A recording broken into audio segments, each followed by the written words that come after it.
살아계신 생명의 주가 되신 하나님께 모든 영광을 올려드립니다. 귀한 찬양 감사드립니다. 이제 오늘 우리에게 주시는 하나님의 말씀을 봉독하도록 하겠습니다. 오늘 주시는 말씀은 요한복음 10장 1절에서 27절까지의 본문 말씀입니다. 요한복음 10장 1절에서 27절의 본문 말씀 중에 먼저 저희가 7절에서 15절까지를 교독하시고 이어서 27절과 28절을 함께 같이 합독하도록 하겠습니다. 먼저 7절부터 15절까지를 교독하시겠습니다. 그러므로 예수께서 다시 이르시되 내가 진실로 진실로 너희에게 말하노니 나는 양의 문이라. 나보다 먼저 온 자는 다 절도요 강도니 양들이 듣지 아니하였느니라. 내가 문이니 누구든지 나로 말미암아 들어가면 구원을 받고 또는 들어가며 나오며 꼴을 얻으리라. 도둑이 오는 것은 도둑질하고 죽이고 멸망시키려는 것뿐이요 내가 온 것은 양으로 생명을 얻게 하고 더 풍성히 얻게 하려는 것이라. 나는 선한 목자라. 선한 목자는 양들을 위하여 목숨을 버리거니와 삭구는 목자가 아니요 양도 제 양이 아니라. 이리가 오는 것을 보면 달아나나니 이리가 양을 물어가고 또 해치느니라. 달아나는 것은 그가 삭군인 까닭에 양을 돌보지 아니함이나 나는 선한 목자라. 나는 내 양을 알고 양도 나를 아는 것 같이. 15절 같이 읽습니다. 아버지께서 나를 아시고 내가 아버지를 아는 것 같이 나는 양을 위하여 목숨을 버리노라. 27절 28절 합독합니다. 내 양은 내 음성을 들으며 나는 그들을 알며 그들은 나를 따르느니라. 내가 그들에게 영생을 주노니 영원히 멸망하지 아니할 것이요 또 그들을 내 손에서 빼앗을 자가 없느니라. 아멘. 요한복음 10장을 본문으로 한 오늘 제목은 나는 선한 목자라. 제가 오늘 이 본문의 내용 그대로 그 뜻을 가감없이 여러분들에게 전달함으로 말미암아 공동체와 또 무형교회는 우리 자신이 더 든든히 세워질 수 있기를 원합니다. 그리고 말씀을 통하여 주시는 새 마음과 새 영과 새 능력을 받는 시간 되었으면 좋겠습니다. 성경에 보면 특별한 장들에 대해서는 우리가 별명을 붙입니다. 사랑장 어딥니까? 고린도전서 13장. 그 다음 믿음장은 어딥니까? 히브리서 11장. 이 예배는 대단하시네요. 예. 그 다음에 부활장은 어딥니까? 부활장. 숙제로 내드리겠습니다. 부활장 고린도전서에 있는데 고린도전서 나중에 찾아보십시오. 거의 뒷부분에 가면 있습니다. 오늘 요한복음 10장은 뭐라고 일컬음을 받느냐면 선한 목자장이다. 선한 목자장이다. 선한 목자의 심정이 가장 잘 펼쳐져 있는 장이다. 이렇게 우리가 알고 있습니다. 오늘 본문에 11절과 14절이 요절이 되고 있는데요. 11절에 나는 선한 목자라, 또 14절에도 나는 선한 목자라는 말이 나오는데, 이 원어에 보면 나는 선한 목자라 했을 때 그냥 선한 목자가 아니고 I am the good and the shepherd 이렇게 해가지고 good이란 말 앞에다가 the라는 정관사가 붙고 shepherd 앞에다가 the라는 정관사가 붙어가지고 그냥 선하고 그냥 목자가 아니라 바로 그 유일하게 선하시고 바로 그 유일하게 선한 목자이시다 그 말이에요. 이것이 얼마나 중요하길래 요한복음을 성령의 감동으로 기록한 사도 요한이 마지막 요한복음 21장 제일 뒷부분에서 뭐라고 말씀하느냐 하면 베드로와 주님과의 관계를 마지막에 이렇게 합니다. 베드로에게 주님이 너가 나를 사랑하느냐? 너가 나를 사랑하느냐? 사랑하는 교회 여러분, 주님을 사랑하십니까? 정말 주님을 사랑하신다면, 주님 사랑한다면 몇 번 확인하고 난 다음에 내 양을 먹이라 그랬어요. 선한 목자는 뭐예요? 양을 먹이는 사람이 목자예요. 그러니까 요한복음의 마지막 마무리와 뚜껑을 덮을 때에 다른 것이 아니라 요한이 깨달은 것이 뭐냐? 오늘 이 목자의 심정, 선한 목자가 되시는 하나님이심을 깨닫고 그 깨달은 은혜 가운데서 뭐라고 말씀하느냐? 너는 내 양을 먹이라 이렇게 말씀하시는 거예요. 우리가 오늘 이 말씀을 통하여 오늘 이 자리를 떠나갈 때에는 목자의 심정을 가지고 그야말로 우리 주위에 있는 가족들, 또 우리 자신들, 시대를 섬기고 먹일 수 있는 선한 목자의 심정을 가지고 돌아갈 수 있도록 축복해 주시기를 원합니다. 그리고 이 목자의, 선한 목자에 관해서는 요한복음에만 나오는 것이 아니고 창세기부터 요한계시록까지 면면하게 이어가는 것입니다. 창세기 오면 야곱이 자기 생애를 살아오면서 이런 고백을 합니다. 험한 세월을 살아오는 동안에 여호와 하나님이 내 목자가 되셔서 나를 인도하셨다, 이렇게 고백합니다. 그 이후에 요셉도 주님이 나의 목자 되셨다고, 여호수아도, 모세도 하나님이 나의 목자가 되셨다고 고백하는 것입니다. 다윗 같은 경우는 여호와는 나의 목자시니 내가 부족함이 없으리로다. 할렐루야. 신약에 넘어와서 마태복음 2장에 보면 예수님이 이 땅에 오신 이유가 무엇일까? 이스라엘 민족의 목자가 되기 위하여 오셨다 말씀하십니다. 그리고 그 목자가 되신 주님께서 오늘 요한복음 10장에 나는 선한 목자라고 말씀하시고, 마지막 요한계시록 마지막 성경 아닙니까? 요한계시록 7장 17절에 이런 말씀이 나와 있습니다. 같이 보시겠습니다. 이는 보좌 가운데 계신 어린 양이 그들의 목자가 되사 생명수 샘으로 인도하시고 하나님께서 그들의 눈에서 모든 눈물을 씻어 주실 것임이라. 아멘. 어린 양 되시는 예수 그리스도가 우리들의 목자가 되어 주심으로 말미암아 우리를 생명의 샘으로 인도하시고, 무엇보다도 오늘 저와 여러분과 주님의 백성들의 눈에서 모든 눈물을 씻어 주신다고 약속하셨어요. 우리의 삶의 짐들이 있습니다. 모든 삶의 무거운 짐들과 눈물을 씻겨주시는 오늘 이 복된 말씀에 깨달음이 있기를 간절히 바랍니다. 다시 해갑니다. 주님은 선한 목자라. 본문에서 선한 목자라. 그 선한 목자라고 말씀한 첫 번째, 그 선한 목자에 대해서 뭐라고 말씀하시느냐, 좀 더 구체적으로 이렇게 표현합니다. 7절에 보면, 7절 보시겠습니다. 7절에 그러므로 예수께서 다시 이르시되 내가 진실로 진실로 너에게로는, 나는 뭐라고 되어 있습니까? 양의 문이라. 예수님을 선한 목자라고 말씀하시는데 그 선한 목자에 대한 설명을 우리에게 좀 더 잘 이해하기 위하여 주님은 양의 문이다, 그렇게 말씀하셨어요.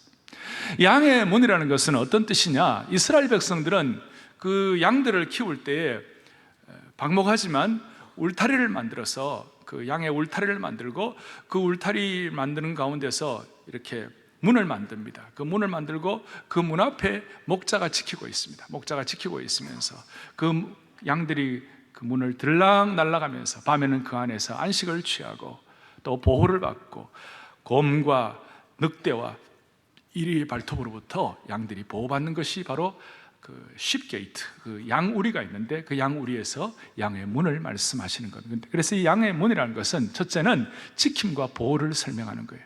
쭉 전체적으로 보면 양의 문을 통하여 우리를 지켜주시고 보호하시는 주님이심을 믿습니다. 동시에 9절을 보세요. 9절을 보면 내가 문이니, 내가 양의 문이니 누구든지 나로 말미암아 들어가면 뭘 받는다고요? 구원을 받는다. 양의 문이 되신 예수 그리스도께 찬송했잖아요. 양의 문이 되신 예, 못 올라갑니다. 양의 문이 되신 예, 아멘. 양의 문이 되신 예수 그리스도께서 양의 문이 되어 주셔서 우리를 지켜주시고 보호해주시고 우리를 구원하신다, 그 뜻이 포함되어 있습니다. 그리고 양들은 그 양의 문을 들락날락하면서 꼴을 얻는다 그랬어요. 예수님이 양의 문이다. 특별히 목자는 양의 문이 되시고 또 거기서 지키시면서 양들이 들락날락하는 양들을 보면서 다 하나하나 이 양은 병들었구나, 이 양은 아프구나, 이 양은 지금 활기차구나, 이 양은 내가 뭘 좀 도와줘야지, 다 그렇게 하는 가운데서 양이 목자를 알고 또 자기를 사랑해주는 그것을 깨달은 양은 또 양도 목자를 안다고 그랬어요. 그런데 목자의 심정에는 그 양들이 좀 부족해도, 양들이 좀 상처받아도, 양들이 남들이 볼 때 좀 객관적으로 좀 모자라도 그 목자의 눈에는 그 양이 제일 이쁘게 보이는 거예요. 그래서 사랑해 주시는 거예요. 여러분, 우리가 주님 앞에서 내놓을 것이 없는 그런 인생도 많아요. 돌이켜 지난 세월을 보면 부끄러움도 있고 부족함도 있습니다만은 주님은 오늘 저와 여러분 이 시간 이 예배당을 양의 문으로 아시고 여기에 들락날락하는 여러분들을 가장 이뻐하시고 가장 귀하게 보신다는 사실을 믿으셔야 합니다. 이게 믿음이에요. 얼마나 이쁜지. 여러분, 세상의 엄마들도, 세상의 부모들도 자녀들에 대해서, 자녀가 좀 부족하지만 그 부족한 자녀에 대해서 야, 너는 부족하니까 넌 내 자식 아니다, 그렇게 하잖아요. 부족한 자녀지만 그 자녀를 이뻐하는 거예요. 남들이 볼 때 좀 안 돼도 좀 이뻐하는 거예요. 그게 엄마의 심정이에요. 어머님들 맞아요? 객관적으로 보면 내 아들이 남보다 공부도 좀 부족하고 좀 이렇게 약해도 그 자식이 이쁜 거예요. 안 이뻐요. 연세 드신 어른들 얘기를 들었는데요, 한 50년 전쯤 한국에서 외국에 유학 가는 것은 참 힘들었어요. 어머니가 아들이 있는데 그 아들을 외국에 유학을 보내고 싶어 했어요. 그것도 프랑스 파리로. 아이고 힘든데, 며느리가 시집을 와서 그 시동생이 집안에서 파리로 유학 간다는 것은 참 힘든 상황이기 때문에 어느 날 며느리가 그 시어머니 이렇게 물었어요. 어머니, 우리 집은 형편도 안 되는데 이 도련님을 꼭 그렇게까지 힘들게 해가지고 꼭 파리로 유학을 보내야 되겠습니까? 이렇게 질문을 했어요. 그러니까 그 어머니가 뭐라고 대답한 줄 알아요? 너도 아들 키워봐라 그랬어요. 너도 아들 키워봐라. 자식이 부족하더라도 그 자식을 향한 안타까운 엄마의 심정이 있어요. 그 엄마의 심정 때문에 과거에 남대문 시장에 콩나물 장사를 하면서도 수학적으로는 안 되지만 그 안타까운 심정을 가지고 자식을 공부시키고 심지어 대학도 보내고 그렇게 한 것입니다. 엄마의 심정이에요. 예수님은 우리하고 비교가 안 되는 거예요. 예수님은 양의 문이 되셔가지고 그 울타리를 왔다 갔다 하는 양들을 매일매일 점검하면서 우리의 부족함에도 불구하고 양들의 필요를 채워주시는 더 선하시고 완전히 유일하신 그 목자이심을 여러분들이 믿으셔야 합니다. 이 양의 문이 되신 예수 그리스도가 우리에게 구원이 되시고 그 구원의 은혜를 통하여 들락날락하면서 우리가 꼴을 먹는다고 그랬어요. 이것이 얼마나 감사한지. 그래서 오늘 여러분들이 전체적으로 제가 양의 문이 되는 것을 좀 말씀을 드렸고, 그리고 4절에 좀 보십시오. 이 양의 문이 되신 주님께서 4절 이렇게 나와 있습니다. 3절 뒤부터 문지기는 그를 위하여 문을 열고 양은 그의 음성을 듣나니 그가 자기 양의 이름을 각각 불러 인도하여 내느니라. 그리고 4절 자기 양을 다 내놓으니 앞서가며 양들이 그의 음성을 아는 거로 따라오되. 목자가 되어가지고 뒤에서 몰아가는 것이, 억지로 몰고 가는 것이 아니고 그 선한 목자는 양들을 생각하며 한 영혼 한 영혼에 대한 관심을 두고 살펴주고 알아주고 앞서서 끌어가시는 거예요. 자기 양을 다 내놓은 후에 앞서가면서 양들을 인도해 가는 것입니다. 이 은혜가 양들에게 깨달아질 때 우리 목자는 나를 정말 인도하구나, 나를 사랑하구나, 그렇게 할 때에 목자는 양들을 진심으로 사랑하는 것을 깨달을 때 양은 목자를 알고 따르게 되는 것이에요. 여러분, 참 독특한 것은 하나님 아버지께서 예수 그리스도를 이 땅에 어린 양으로 보내셨어요. 어린 양 되시는 그 예수 그리스도가 선한 목자가 되셨어요. 그 선한 목자가 되신 예수 그리스도가 우리의 주님이 되셨어요. 그 주님을 우리가 주님이라고 고백하는 그 순간 우리가 주님의 양이 되는 거예요. 주님의 착한 양이 되는 거예요. 그리고 착한 양에게는 DNA가 있어요. 어떤 DNA가 있는가? 똑같이 예수님을 닮아서 선한 목자의 심정을 갖는 것입니다. 그러니까 저와 여러분은 예수님의 착한 양이지만 동시에 착한 목자의 심정을 갖도록 주님이 만들어 주시는 겁니다. 그래서 두 번째로 우리가 기억할 것은, 그렇다면 오늘 14절 좀 보세요.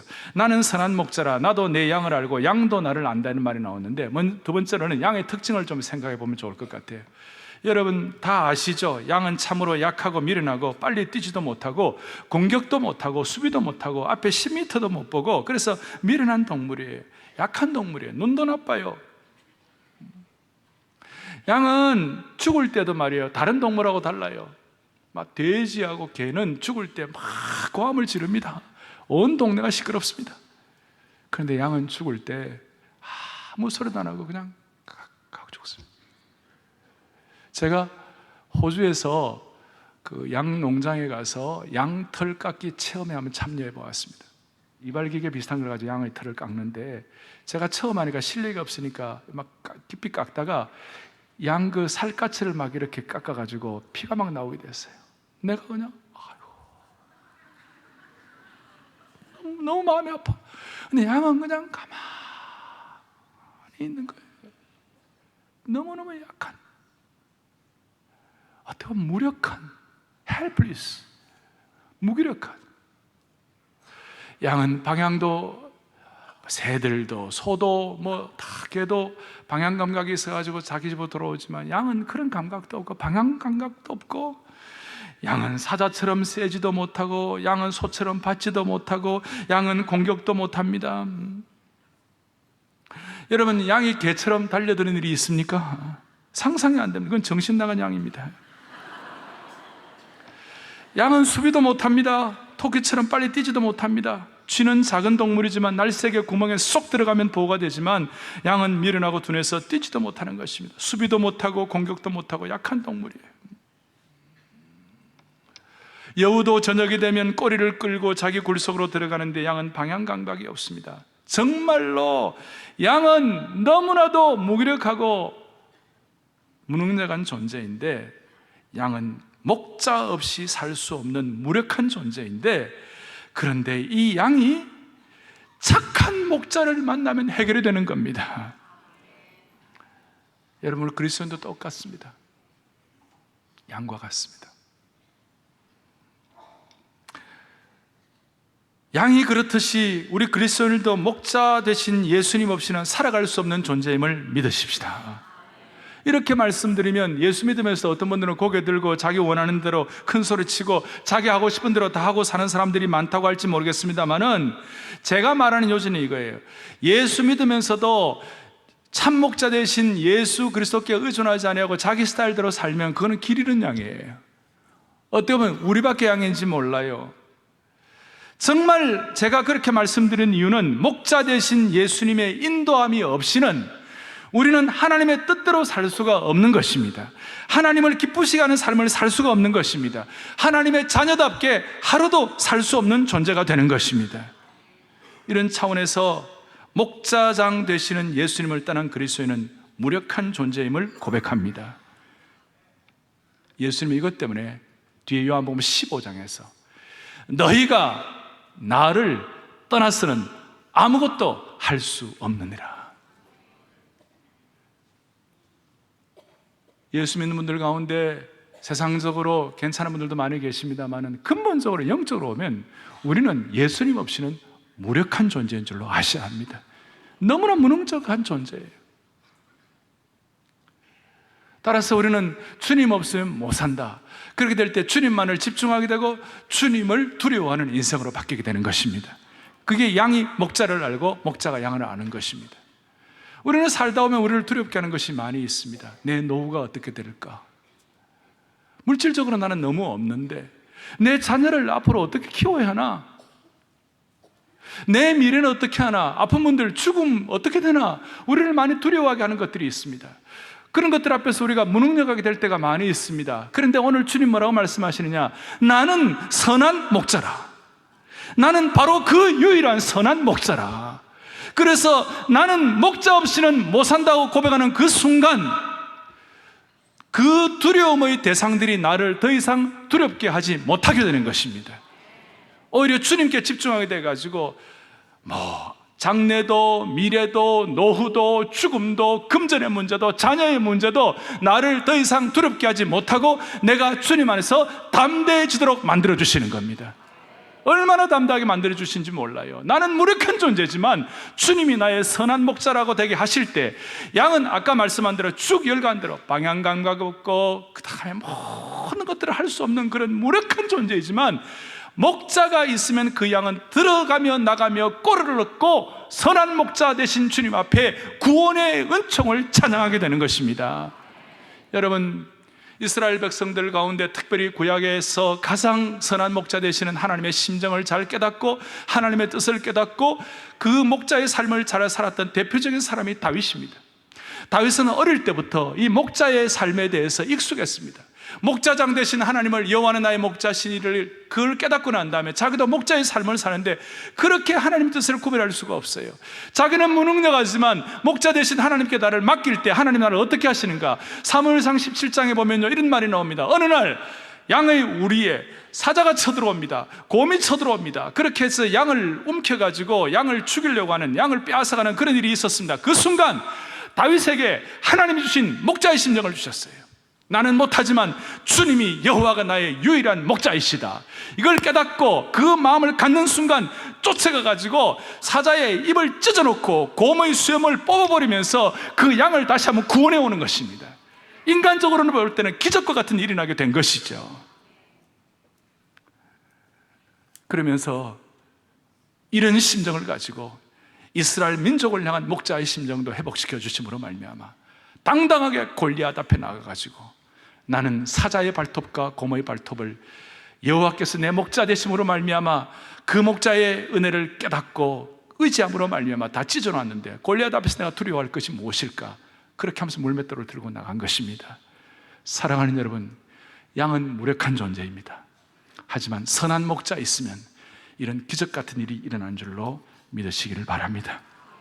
이럴 때 10절을 보시겠어요? 10절 너무 잘 아는 말씀. 도둑이 오는 것은 도둑질하고 죽이고 멸망시키려는 것뿐이요 내가 온 것은 양으로 생명을 얻게 하고 더 풍성히 얻게 하려는 것이라. 다윗이 경험했던 그 삶이야말로 풍성한 생명의 표본이라고 말할 수가 있는 것입니다. 실만한 푸른 초장으로 인도하시는 그 하나님의 은혜를 깨닫는 사람이야말로 내 인생은 풍성하다, 새로운 차원의 삶에 대해서 고백하지 않을 수가 없는 것입니다.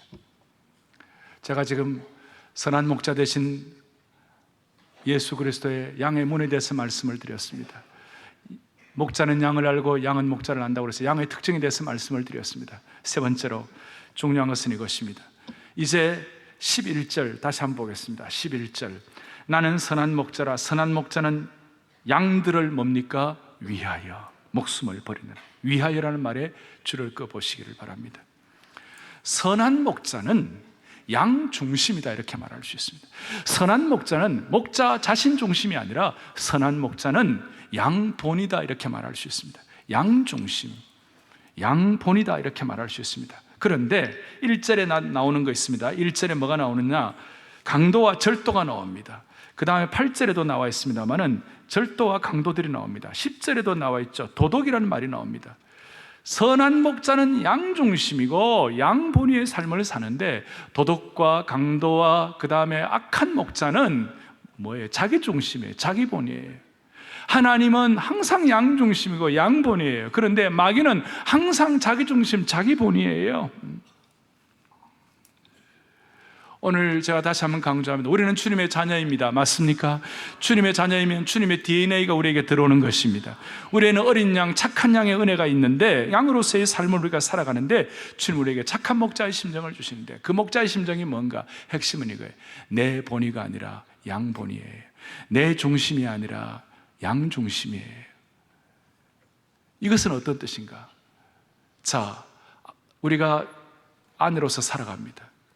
그냥 일반적으로 아내로서 살아갈 때 마귀에게 시험을 받는 아내는 내 중심이에요. 내 중심이에요. 그래서 날마다 남편이 뭐하냐? 이럴 수가 있나? 내가 이러려고 결혼했나? 이렇게 하면서 마음이 아픕니다.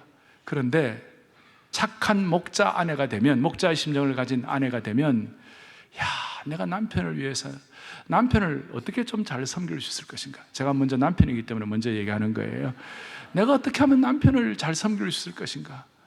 내가 아니면 어떤 다른 여자가 도와주겠나? 내가 남편을 어떻게 하고 살아야 하나? 나 어떻게 남편을 섬기고 살아야 하나? 그러니까 내 중심이 아니라 착한 목자의 심령을 가진 아내는 남편 중심이 되는 거예요. 예를 들어서 설명하면 그렇다 이 말이에요. 반대도 있어요. 착한 목자의 심령을 가진 남편은 아내에 대해서 어떻게 합니까? 내 중심이 아니에요. 어떻게 하면 아내 중심으로 할까? 어떻게 하면 어떻게 아내 본의로 할까? 목자가 양 본의로 하듯이 어떻게 하면 할까? 그래서 그 아내에 대해서 더 배려하게 되고 더 소중하게 되고 소중하게 생각하고 더 마음을 쓰고. 그래서 오늘 우리에게 필요한 것은 내 중심과 내 본의가 아니라 양 중심과 양 본의의 그런 우리의 마음 자세가 있을 때 바로 이것이 착한 양이 되고 그 착한 양을 통하여 착한 목자의 심정을 가지고 시대를 섬길 수 있게 되는 거예요. 사랑의 교회에 속한 수많은 비즈니스맨들이 있습니다. 그 비즈니스맨들이 착한 목자의 심정을 지닌 비즈니스맨이 되어야 합니다. 우리 온 성도들 가운데 또 우리 법조인들은 착한 목자의 심정을 지닌 변호사가 되어야 하는 것입니다. 착한 목자의 심정을 지닌 교사가 되어야 하는 것입니다. 착한 목자의 심정을 지닌 주부가 되어야 하는 것입니다. 착한 목자의 심정을 지닌 교사라는 것은 어떤 뜻입니까? 내가 월급 받고 일하는 것이 아니에요. 월급을 받기는 하지만 그러나 근본적으로 내 마음은 어떻게 하면 양본이니까 어떻게 하면 아이들을 제대로 키워볼까? 그냥 내가 그냥 기계처럼 어떤 도구처럼 그냥 수학 지식을 내가 갖고 있는 지식을 아이들에게 전수하는 그 정도가 아니라 이 아이들을 어떻게 하면 제대로 저들이 주님을 만날 수 있을까? 어떻게 하면 이 아이들이 제대로 눈 떠가지고 시대 앞에 좀 쓰임받을 수 있을까? 이 아이들을 내가 어떻게 하면 좀 제대로 섬겨볼까? 이것이 바로 뭐냐면 착한 목자의 심정을 지닌 양본이의 교사가 된다는 것입니다. 오늘 사랑의 교회와 우리 공동체가 이런 착한 목자의 심정을 지닌 양본이가 되면 하나님이 우리를 붙잡아 주실 것이라고 믿습니다. 너무너무 중요합니다. 우리 속에 두 가지 자아가 날마다 싸우고 있습니다. 육신의 자아가 있습니다. 또 하나는 성령이 주시는 자아가 있습니다. 육신의 자아의 특징은 날마다 우리를 물어뜯는데 뭐냐면 너 중심으로 살아라, 너의 에고를 채워라, 너의 의를 주장하라.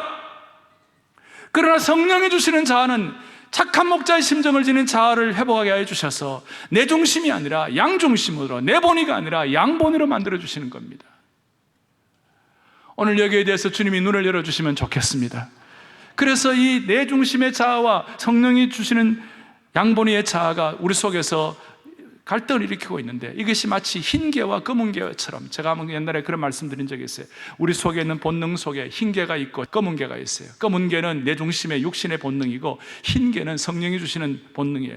그러니까 흰 개가 검은 개를 압도하면 내 삶에 평안이 일어나고 양중심의 양본의의 삶을 살게 되는데, 내 속에 검은 개가 나를 주장하고 검은 개가 흰 개를 물어 뜯어버리면 나도 모르게 내 중심으로, 내 자아 중심으로 그렇게 살다 보면 목자의 심정을 갖지 못하고 착한 목자가 되지 못하고 착한 양이 되지 못해서 우리는 주님 앞에서 실패하는 삶을 살게 되는 것이죠. 그런 차원에서 사랑하는 교우 여러분, 우리가 힘들고 어려워도 정말 오늘 이 본문 그대로 나도 양을 알고 양이 주님을 아는 것처럼 주님 중심으로 양을 위하여, 그 다음에 양본의로, 양 중심으로, 내 자아가 아니라 검은 개가 아니라 정말 성령 주시는 자아가 우리를 통치할 수 있도록 축복해 주시기를 원합니다. 성령 주시는 자아는 선한 목자의 심정은 착한 목자가 되는 것입니다. 어려운 얘기가 아닙니다. 그래서 이것이 있기 때문에 에베소서 4장 13절 보겠습니다. 시작. 우리가 다 하나님의 아들을 믿는 것과 아는 일에 하나가 되어 온전한 사람을 이루어 그리스도의 장성한 분량이 충만한 데까지 이르니. 저 말씀은 너무 중요한 말씀이에요. 우리가 하나님 앞에서 온전한 사람을 이루어가지고 그리스도의 장성한 분량이 충만한 데까지 이르는데, 여기에 그걸 위하여 하나님의 아들을 믿는 것과 아는 일에 하나가 되는 것이 우리에게는 전제 조건입니다. 하나님의 아들을 믿는 것과 아는 일에 하나가 된다는 것이 어떤 뜻입니까? 주님은 나의 참목자이시다. 그걸 깨달을 때 우리는 주님의 착한 양이 되고, 착한 양이 될 때 나도 모르게 우리의 DNA에서 착한 목자의 심정을 갖도록 만들어 주시기 때문에 하나님 아버지, 내 중심이 아니라 양본의로, 내 본의가 아니라 양 중심으로 살아가게 하여 주시옵소서. 그래서 착한 목자의 심정을 지닌 우리 교사, 교수, 직업인, 학생, 남편, 주부 이런 역할을 할 때 거기에 주님이 주시는 놀라운 영적 세계가 새롭게 펼치는 풍성한 삶의 수준이 올라온다는 사실을 믿으시기 바랍니다. 이런 마음이 있으니까 자기도 모르게 중국 가서 선교하는 분도 계시고, 이런 마음이 있으니까 사랑의 화신이 되고 섬김의 화신이 되어가지고 다른 영혼들을 섬기는 그런 역할도 하게 되는 것이죠. 네 번째로 그 결과, 요한복음 10장 27절부터 나와 있습니다. 그 결과가 뭐냐? 내 양은 내 음성을 들으며 나는 그들을 알며 그들은 나를 따르느니라. 할렐루야. 그리고 난 다음에 28절에 중요합니다. 내가 그들에게 뭘 준다고 그랬습니까? 영생을 주노니. 주님의 심정을 깨닫고 주님의 착한 목자가 되고 착한 목자의 심정을 갖도록 정말 용서받은 탕자와 같이 은혜를 받게 될 때 무슨 일이 벌어지느냐? 영원히 멸망하지 아니할 것이요 또 그들을 내 손에서 빼앗을 자가 없느니라. 그래서 29절에 그들을 주신 내 아버지는 만물보다 크심에 아무도 아버지 손에서 빼앗을 수가 없다 그랬어요. 영생을, 영원한 생명을 주시는 거예요. 양들에게 주시는 축복이에요. 영원한 생명, 그리고 영원히 멸망치 않도록 만들어 주시는 것입니다. 목자장 되시는 예수님의 손에서 이 영생을 빼앗을 자가 아무도 없다고 그랬습니다. 환난이나 곤고나 마귀나 어떤 불행이라도 주님의 양을 주님의 손에서 빼앗을 수가 없다는 사실을 찬양하십시다. 여기에서 주님 안에서의 안전을 우리가 확인하게 되는 것입니다. 영생인 것입니다. 이것이 얼마나 좋은지. 선한 목자 되시는 하나님은 착한 양 되고 주님을 따르는 양들에게 가장 베스트를 주시는 하나님이세요. 그래서 저는 이 말씀을 지금도 기억하는 것이, 제가 김동명 목사님과 안희숙 여사, 안희숙 사모님을 모셨는데, 나중에 안 사모님이 돌아가실 때에 김동명 목사님이 사랑하는 아내가 돌아가실 때 뭐라고 했느냐, 그 귀에다가 확성기처럼 이렇게 손을 이렇게 대고 귀에다가 여보, 그러면서 오늘 요한복음 10장 27절부터 29절까지, 특별히 28절에 내가 그들에게 영생을 주노니 영원히 멸망하지 아니할 것이요 또 그들을 내 손에서 빼앗을 자가 없느니라. 그걸 계속 10번 20번 계속 반복해서 들려주시는, 임종하는 그 순간. 저도 가끔 목회 기간 가운데서 임종하는 분들을 만날 때가 있습니다. 그럴 때 저도 똑같이 오늘 그들을 주신 내 아버지께서 영생을 주노니 영원히 멸망하지 않을 것이요 또 그들을 내 손에서 빼앗을 자가 없느니라. 이걸 계속 반복해서 말씀을 하고, 혹시 여러분들 가족들 가운데 앞으로 주님 앞에 소천하는 그 순간이 있을 때, 오늘 이 말씀을 계속 반복해서 주실 때 하나님이 주시는 선한 목자, 바로 그 선한 목자께서 주시는 은혜가 여러분들의 것으로 확인될 수 있으리라고 믿습니다. 특별히 여기에서 여러분, 영생이 무엇입니까? 영생은 영원히 멸망하지 않는 것이고, 영생은 영원한 삶이고, 영생은 천국의 삶을 의미합니다. 이 삶이란 것은 죽음 이후에 천국 가서 사는 삶뿐만 아니라 영원한 생명이니까 지금부터 시작하는 것입니다. 이 땅에 살면서도 영생의 예고편을 맛볼 수가 있는 것입니다. 할렐루야. 그걸 천국적 삶이라고 말씀하는 거예요. 영생이라는 것은 영원하다는 것 뜻인데, 만약 우리의 삶이 영생이라 할지라도 고난과 죄악과 슬픔의 삶으로만 계속 이어진다면 그 영생은 무슨 의미가 있겠어요? 그런 차원에서 영생이라는 것은 영원하고 길다는 것뿐만 아니고, 거기에는 뭐가 나타나 있느냐, 영생이라는 것은 하나님만이 영원한 분이시니까 전적으로 이것은 영생은 하나님적인 삶을 의미하는 줄로 믿으십시다. 많은 사람들이 하나님을 모르니까 하나님적인 삶이 무엇인지 잘 몰라요. 말은 하지만 하나님적인 삶에 대해서 체험이 없습니다. 하나님적인 삶이란 것은 한마디로 예수님적인 삶을 의미하는 것입니다. 예수님적인 삶이란 것은 무엇인가? 주님이 이 땅에 오셔가지고 유대 땅에서 거느시면서 그 먼지를 날리는 가운데서 통옷을 입으시고 머리가 기시고, 그 다음에 주님께서 샌들을 신으시고 제자들을 거느리시고 다니시는 그것이 예수님적인 삶인가? 그거는 겉으로 드러난 것이고, 예수님적인 삶이 무엇인가? 예수님적인 삶의 가장 키는 뭐냐면 나는 선한 목자라. 목자의 삶을 사는 것이 예수님적인 삶이에요. 따라서 우리는 내 중심의 삶이 아니라 양 중심의 삶, 내 본의의 삶이 아니라 양 본의의 삶을 착한 목자의 심정을 지닌 아내로서, 남편으로서, 교사로서, 직업인으로서 내 중심이 아니라 양보리의 삶을 살아가게 될 때 그것이 바로 예수님적인 삶이요, 그것이 바로 이 땅에서 영생을 누리는 삶의 시작이라고 말할 수가 있는 거예요. 이것이 천국적인 삶이고 이것이 하나님적인 삶이라고 말씀할 수 있는 거예요. 오늘 이 예배를 드리면서 수많은 어려움과 난관들과 아픔이 우리들에게 있지만, 오늘 이 땅에서 예수 그리스도의 목자 되심을 이해하면서 나는 그의 착한 양으로서 착한 목자의 심정을 가지고 이 땅에서도 예수님적인 삶, 천국적인 삶, 더 풍성한 삶에 대해서 한 분 한 분 하나님이 은혜 주시기를 원합니다. 이걸 깨닫게 되니까 이 땅에서의 삶을, 예수님적인 삶, 천국적인 삶을 살게 되니까 사도 바울은 감옥에 들어가면서 맞으면서 피를 흘리면서, 그러면서도 천국의 기쁨을 가지고 찬양하며 경배를 하는 그런 수준으로 올라가는 거예요. 그것이 바로 풍성한 삶이에요. 수많은 난관과 어려움과 아픔이 있을 수 있어요. 그렇지만 그 가운데 우리는 예수님적인 삶을 사는 거예요.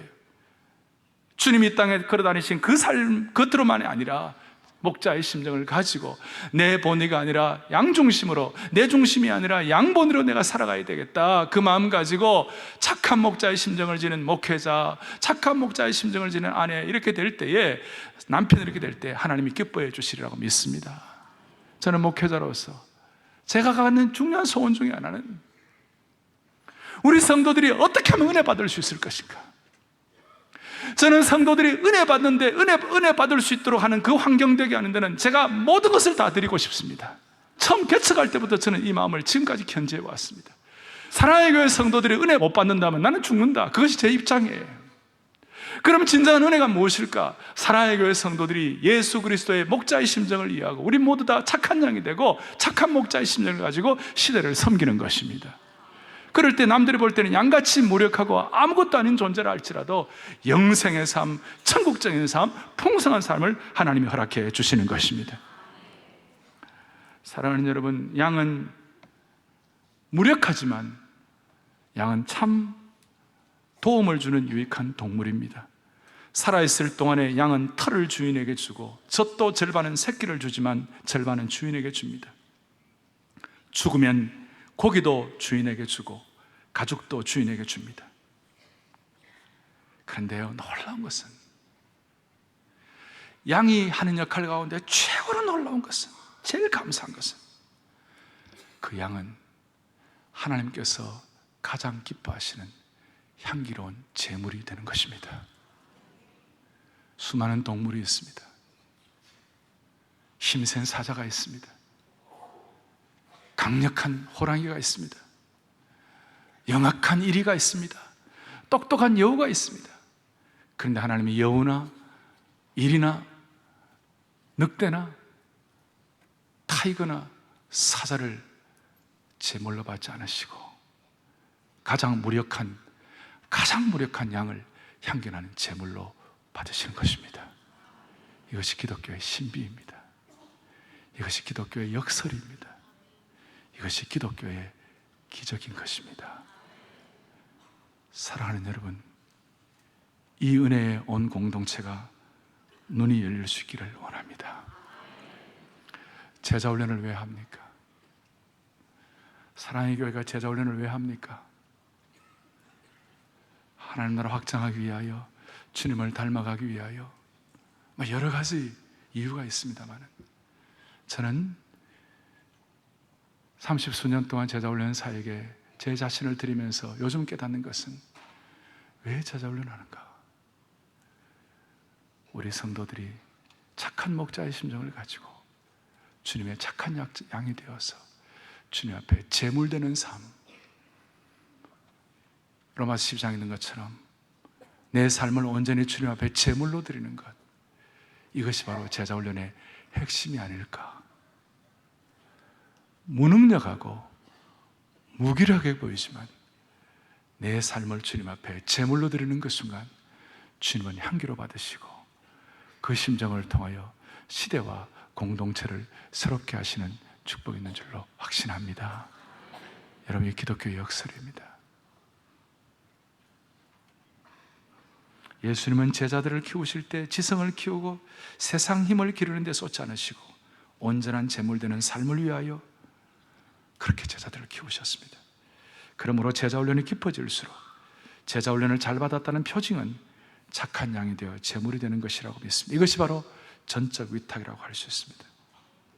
세상 사람들이 보면 무력하게 보이고 바보같이 보인다 할지라도 어떤 면에서는 양처럼 우리가 무력하지만 주님 앞에서 이 무력성과 착함의 체질화 작업을 통하여 우리가 주님 앞에 제물될 때 하나님이 반드시 일해 주시리라고 믿습니다. 이걸 통하여 풍성한 삶의 경지를 경험하십시오. 끝으로 주님은 주님의 양을 푸른 초장과 실만한 물가로 늘 인도하시지만 어떨 때는 돌짝밭으로, 어떨 때는 가시밭길로 인도할 때도 있습니다. 그의 착한 양이었고 착한 목자의 심정을 짓던 바울을 로마 감옥으로 인도했습니다. 빌립보 감옥에 들어가 가지고 온통 피가 철철 흐르도록 매를 맞게 하셨습니다. 주님은 주님의 양을 이렇게 할 때가 있습니다. 아니, 우리 하나님께서 가장 하나밖에 없는 그 착하디 착한 어린 양 되시는 예수 그리스도를 주님은 골고다의 십자가로 끌고 가신 것입니다. 그 순간 예수님은 저항하지 않으시고 내 뜻대로 하지 마옵시고 하나님의 뜻대로 하여 주시옵소서, 어린 양처럼 순수하게 십자가에 달려 들어가시면서 피 흘려 주신 것입니다. 우리는 우리의 인생길을 살다 보면 삶의 돌짝밭과 가시밭길을 마치 우리가 인도받는 것처럼 그렇게 될 때가 있을 때에 우리는 그 순간 고통이나 아픔이나 힘든 거 있다 할지라도 무력하지만 어린 양 되신 예수 그리스도 생각하면서 내가 제물이 될 때 주님이 일해 주실 것을 믿습니다. 아무리 어려워도 저는 믿습니다.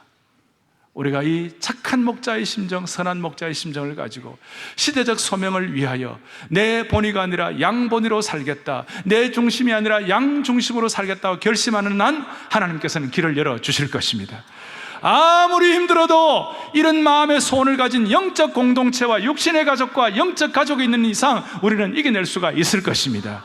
아무리 힘들어도 이런 자리에 와서 함께 예배드릴 수 있는 건강이 있다면 하나님께서 이기게 해 주실 것입니다. 아니, 육신적으로 아프다 할지라도 이런 목자의 심정을 가지고 착한 양이 되고 착한 목자의 심정으로 주님을 섬길 때 우리 모두는 풍성한 생명의 수준에 세상 사람들이 알지 못하는 그 수준으로 올라가리라고 확신합니다. 기도하겠습니다. 가슴에 손을 얹겠습니다. 사랑하는 여러분, 삶의 순례는 힘이 듭니다. 어떨 때는 우리의 인생의 얇은 바퀴로는 거친 자갈밭을 운전하기가 힘듭니다. 날마다 펑크가 나고 서버릴 때가 많습니다. 그러나 선한 목자로부터 착한 양 훈련받습니다. 돌짝밭도 가시덤불도 훈련받습니다. 그럴 때 인생의 거친 길도 능히 운전해 갈 수 있는 복음의 전사, 그렇게 되게 해 주실 것입니다. 하나님 아버지 감사합니다. 이 말씀을 주님의 말씀으로 받게 하여 주시옵소서. 양의 문이신 진정한 목자이신 예수님을 따르는 평생 되게 하여 주시옵시고, 내 본의가 아니라 양 본의로서, 내 중심이 아니라 양 중심으로 생각하는 은혜가 있게 하여 주시옵소서. 착한 양으로 예수님 때문에 거룩한 무력함으로 온전한 제물되어 시대를 변화시키는 풍성한 삶의 주인공 되게 하여 주옵소서. 우리의 생명 되시고 선한 목자 되시는 예수 그리스도 이름 받들어 간절히 기도 올리옵나이다. 아멘. 전부 여으시옵소서. 손들옵니다. 주 나를 박대하시면 나어디가리까. 내 죄를 지기 위하여 피 흘려 주시니 곧 회개하는 마음으로 주와 배웁니. 3절 나 예수 의지함으로, 나 예수 의지함으로 큰 권능 받아 주 앞에 구한 권능으로 겠습니다. 내 죄를 지기 위하여 피 흘려 주시니 곧 회개하는 마음으로 주가 배웁니다. 예수 어린 양 존귀하니라. 예수 어린 존귀하니라. 존귀하니 그 예수 어린 양